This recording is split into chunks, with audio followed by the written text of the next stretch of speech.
तो हर हर महादेव। रामायण पाठ्यक्रम में आइए चौपाइयों का गायन करें, उनका भावार्थ समझें। पिछले भाग में हमने गाया कि प्रभु श्री रामचंद्र जी के साथ उनके छोटे भाई जो हैं भरत, लक्ष्मण और शत्रुघ्न, उनका भी विवाह हो गया और विवाह के पश्चात उनको सखियां कोहबर में लेके चली गईं और जो मंडप में विराजमान थे राजा लोग, वह सब जनवासी में चले गए। आगे कथा का हम गायन करेंगे, उनका भावार्थ समझेंगे। आइए शुरू करते हैं। श्याम शरीर सुभाय सुहावन, शोभा कोटि मनोजल जावन, जावक जुग जुत पद कमल सुहाए, मुनि मन मधुप रहत जिन छाए। श्री रामचंद्र जी का जो शरीर है वह श्यामला स्वभाव से ही सुंदर है और उनकी शोभा करोड़ों कामदेवों को लजाने वाली है। महावर्ष युक्त चरण कमल बड़े सुहावने लगते हैं, जिन पर मुनियों के मन रूपी भौरे सदा छाए रहते हैं। पीत पुनीतम नोहर धोती, हरित बाल रवि दामिनी ज्योति, कल किंकिनी कटि सूत्र मनोहर, बाहु विशाल विभूषण सुंदर। पवित्र और मनोहर धोती प्रातः काल के सूर्य और बिजली की ज्योति को हर लेती है। कमल में सुंदर किंकिनी और कटसूत्र है। विशाल भुजाओं में सुंदर आभूषण सुशोभित हैं।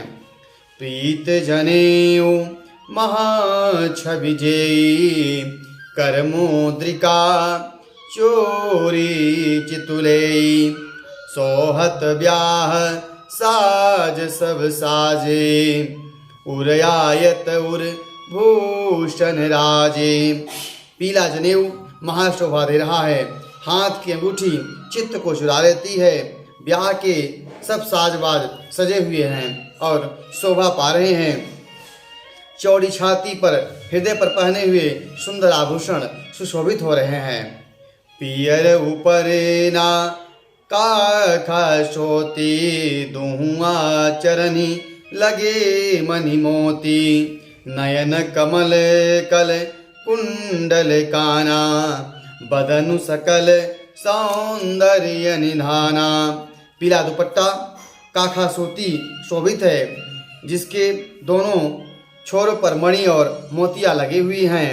कमल के समान सुंदर नेत्र हैं और कानों में सुंदर कुंडल पहने हुए हैं और उनके मुख पर सारी सुंदरता का खजाना है। सुंदर भृगुटी मनोहर नाना, भाल तिलक रुचिरता निवासा, सोहत मोरु मनोहर माथे, मंगलमय मुक्ता मणि गाथे। सुंदर भौहें और मनोहर नासिका है। ललाट पर सुंदर तिलक की सुंदर रचना की गई है, जिसमें मंगलमय मोती और मणि गुथे हुए हैं। ऐसा मनोहर मोर माथे पर सोह रहा है। गाथे महामणि मोर मंजुल, अंग चित सो चोरही, पुर नारी सुर सुंदरी बरहि बिलोकी, सब नित तोरही, मणि बसन भूषण बारी आरती, करहि मंगल गावही, सुर सुमन बरसहि सूत मागत, बंधि सुजस सुनावही। सुंदर मोर में बहुमूल्य मणियां गुथी हुई हैं। सब अंग चित्त को चुरा लेते हैं। सब नगर की सुंदर स्त्रियां एवं देव सुंदरिया दुल्हे को देखकर तिनका तोड़ रही हैं और मणि वस्त्र आभूषण निछावर करके आरती उतार रही हैं, मंगल गान कर रही हैं। देवता फूल बरसा रहे हैं और सूत मागध तथा भाट सुयस गान कर रहे हैं। कोहबर आने कुंवर कुंवरी, सुहासिनी सुख पाई के, अति प्रीति लौकिक रीति लागी, करण मंगल गाई के, लह कौरी गौरी शिखाव रामहि, सीयसन सादर कहे, रनिवास सुहास विलास रसवस, जन्म को फल सब लहे। सुहागिनी स्त्रियां सुख पाकर कुंवर और कुंवारियों को कोहबर में ले आईं और अत्यंत प्रेम से मंगल गीत गाकर लौकिक रीति करने लगी। पार्वती जी श्री रामचंद्र जी को लहकौर सिखाती हैं और सरस्वती जी सीता जी को सिखाती हैं। रविवार हास परिलास में आनंद मग्न है। सभी उस दृश्य को देखकर अपने जन्म को सफल मान रही हैं। निज पानी मनि महु देख यति मूर्ति स्वरूप निधान की, चालति न भुजबल्ली बिलोकनि बिरह भय बस जान की। कौतुक विनोद प्रमोद न जाय कही जान ही अली, बर कुंवरी सुंदर सकल सखी लवाई जन्मा से ही चली। अपने हाथ की मड़ियों सुंदर रूप के भंडार श्री रामचंद्र जी की परछाई दिख रही है। यह देखकर जानकी जी दर्शन में वियोग होने के भय से बहुरूपी लता को और दृष्टि को हिलाती डुलाती नहीं हैं। उस समय हंसी खेल और विनोद का आनंद और प्रेम कहा नहीं जा सकता। उनकी सखियां ही जानती हैं। वर कन्याओं का सुंदर सखियां जनवासे में ले चली। तही समय सुनी असीस जहत नगर नभ आनंद भरा, चिरजीव जोरी चारु चारो मुदित मन सब ही कहा। योगींद्र सिद्ध मुनीश देव बिलोक प्रभु दुंदुभि हनि, चले हरसी बरसी बसून निज निज लोक जय जय जय बनी। उस समय नगर और आकाश में जहाँ सुनिए वहाँ आशीर्वाद की ध्वनियाँ सुनाई दे रही हैं और महान आनंद छा गया है। सभी प्रसन्न मन से और सुंदर चारों जोड़ियों को चिरंजीवी हो ऐसा आशीर्वाद दे रहे हैं। मुनीश्वर लोग और देवता लोग प्रभु श्री रामचंद्र जी के ऊपर पुष्पों की वर्षा कर रहे हैं, पुष्प वर्षा रहे हैं। जय हो कहते हुए सब अपने लोक की ओर चले जा रहे हैं। सहित बधूटिन कुंवर सब तब आए पितु पास, शोभा मंगल मोदवरी उमगेउ जनु जनवास। तब चारों कुमार बहुओं सहित अपने पिताजी के पास आए।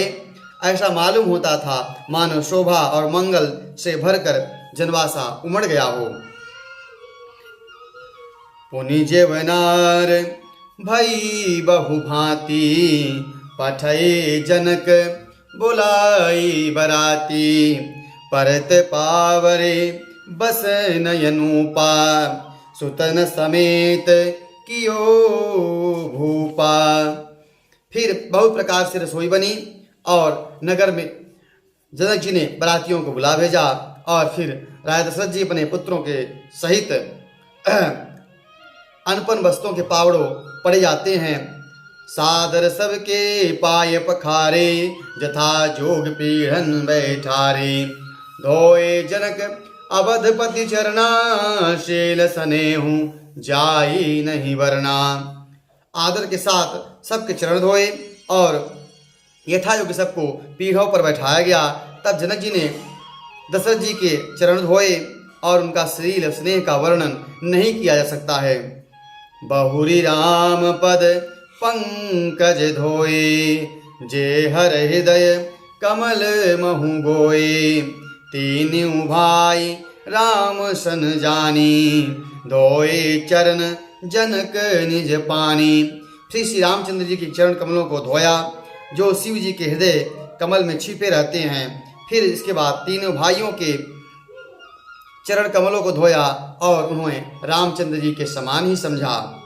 आसन उचित सब ही नृपदीन है, बोली सूप का री सब लीन है। आसन लगे परन सादर लगे, परन पनवारे। कनक कील मणि पान सवारे। राजा जनक जी सभी को उचित आसन दिए और पसने वालों को बुला लिया। आदर के साथ पत्तलें पड़ने लगी और जो मड़ियों के पत्तों सोने की कील लगाकर बनाई गई थी। सुपोदन सुरभि सरपि, सुंदर स्वाद पुनीत। छनमहु सबके परसुगे, चतुर सुवार विनीत। चतुर और विनीत रसोई सुंदर स्वादिष्ट पवित्र दाल भात और गाय का घी क्षण भर में सबके सामने परोस कर चले गए। पंच कवल करी जेवन लागे, गारी गानी सुनी अति अनुरागे। भांति अनेक परे पकवाने, सुधा सरिस नहीं जाई बखाने, परसनु लगे सुवार सुजाना, बिंजिन विविध नाम को जाना, चारि भांति भो जन विधि गाई, एक एक विधि बरनि न जाई। सब लोग पंचकौर कह के और सबको प्राणाय स्वाहा, अपानाय स्वाहा, व्यानाय स्वाहा, उदानाय स्वाहा, इस तरह मंत्र का उच्चारण करके सभी को ग्रास देकर भोजन करने लगे। गाली सुनकर वह अत्यंत प्रेम से मग्न हो गए।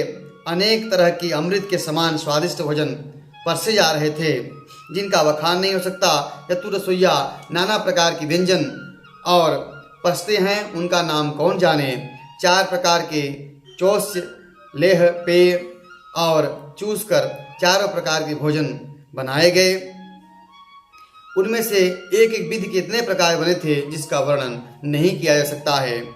छरस रुचिर व्यंजन बहु भांति, एक एक रस अगणित जा भांति, जेवत देहि मधुर धुनि गारी, लय लय नाम पुरुष यरु नारी, सहब समय सुहावनी गारी विराजा, हसत राव सुनि सहित समाजा, एहि विधि सब ही भोजन कीन्हा, आदर सहित आचमनु दीन्हा।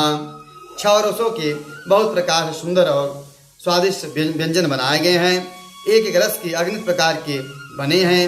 भोजन करते समय पुरुष और स्त्रियों का नाम लेकर स्त्रियां मधुर ध्वनि में गाली दे रही हैं। समय की सुहावनी गाली शोभित हो रही है। उनको सुनकर राज समाज सहित राजसज जी हंस रहे हैं। इस रीत से सभी ने भोजन किया और फिर सबने आदर सहित आचमन किया। देई पान पूजे जनक दशरथ सहित समाज, जनवासी ही गवने मुदित सकल भूप सिर ताज। फिर पान देकर जनक जी ने सभी समाज को आदर सहित उनका पूजन किया। सब राजाओं के सिरमौर चक्रवर्ती राजा दशरथ प्रसन्न होकर जनवास से चले गए। आज की कथा यहीं तक। अगले भाग में फिर हम आगे के चौपाइयों का गायन करेंगे, उनका भावार्थ समझेंगे। हर हर महादेव।